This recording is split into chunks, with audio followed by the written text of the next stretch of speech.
We're Hounds. We're a band from Braintree in Essex. I'm Ollie. I play guitar and lead vocals.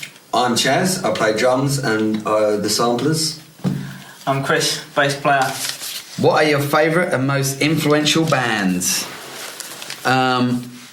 We do share some of the same favourite bands, don't we? Mm-hmm. I'd say one that I know we'll like is the Refused. Yeah.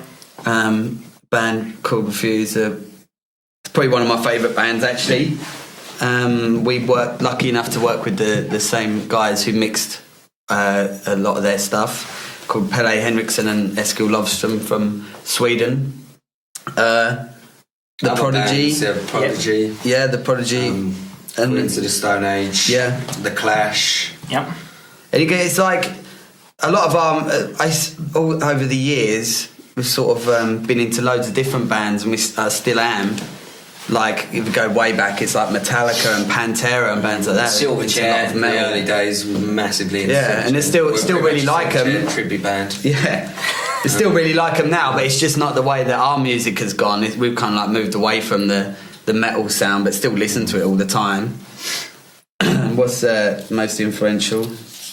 Who's the most influential? For the current sound, the most influential is definitely Refused, because they recorded an album in 1999 that didn't really get anywhere, but they were bordering along the lines of combining rock music to dance music really well, and it's only just started to pick up on recently, and we heard that and we were blown away by it, and we were just basically, we want to sound like that. So as far as our sound goes, but then because they were a hardcore band as well, though, weren't we? We never wanted to be a hardcore band. So straight away there was like, we just took that part out. Yeah, we wanted to be a commercial Refused, didn't they, basically? Yeah. We just wanted to, we wanted to capture a lot of the energy in that they had. Cool. Worst and best gig ever, or just this week? We done a gig in Camden Town called the Red Eye. Oh, God. And basically the bar and the stage were in two different rooms, and there was just us and another band. Wasn't that we were headlining, and the first band on only had us watching, and then they played and left. So we basically played to a completely empty room, and we all took a day off work, travelled to London, and played to a completely empty room, and that for me will always be the worst gig we've ever done. But we were awesome that night. You missed a fucking stonker. Best gig. Yeah, and the best gig, of course. Recently, we played a sold-out show in London at the Queen of Hoxton for Matthew Horn Presents night. That's great. That's probably our best night, and we went down really, really well, and really good vibe in there. The whole night in general was just brilliant. Mm-hmm. Awesome. How can fans get hold of our music?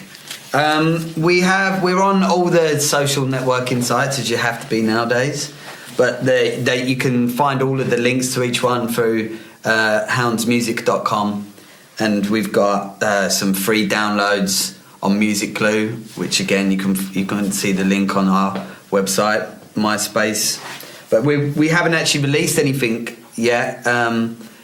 We're planning to, but it'll probably be a track very soon through iTunes, I should imagine, something like that, digital. But if you want to get any of our stuff, pictures, videos, anything, it's all through www.houndsmusic.com, and it's just basically, you can find the MySpace and the Facebook and the Twitter and everything all through there. So it's just like a one-stop shop for hounds. Cool. Is it true that Chaz auditioned for the part of, what is that, Fanglehoof? in the first Harry Potter film? Is it true? Is it true? You never told me this. Well, I actually got the part, but I had to refuse to do it due to the fact I was going on a very important skiing holiday with my family to commemorate my pet badger's death, we always go on a skiing holiday for poor old Badge. Very common. And I had to turn the part down. It wasn't for me anyway. I'm more of a serious actor. I'm more like I always had you down as more of a Potter. I'm more of a BBC One drama series kind of guy than Harry Potter. It wasn't for me. More of a casualty extra. Well, that's the questions done. Is that all of the questions? Thank you very Oh, no, it's questions. not. It's not. I've got one more. Ooh. How do you write your songs? I don't. Okay, Easy as that. Great question. Great question. Great question, yeah. I do. We write the stuff on. We use Logic. The songs sort of come from anywhere and any sort of stage. There's no sort of set pattern or way we do it. It could be like a riff that's come up at rehearsal, or something like a sample that we've heard, and then we want to build a track around a sample that we wanted to use specifically. But yeah, once we sort of got the idea, then we go on to stick it on the computer and start recording on Logic. But then we've done it different ways. I mean, like we've recorded drums in a rehearsal studio or in a studio, and guitars, in my flat, and vocals here, there, and everywhere.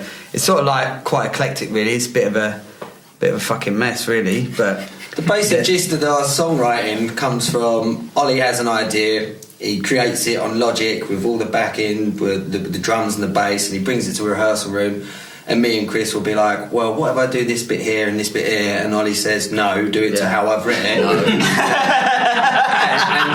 and that's that, basically. So it's more of like, how do we write our songs? It's more, how does Ollie write our songs? Well, as they say, I got a bit emotional there by accident. I was thinking about that Badger. But if it ain't broke, don't fix it. yeah, that's true. And he does write good lyrics as well. It's not broke yet. We're done. Bye. Bye. We've been Hounds.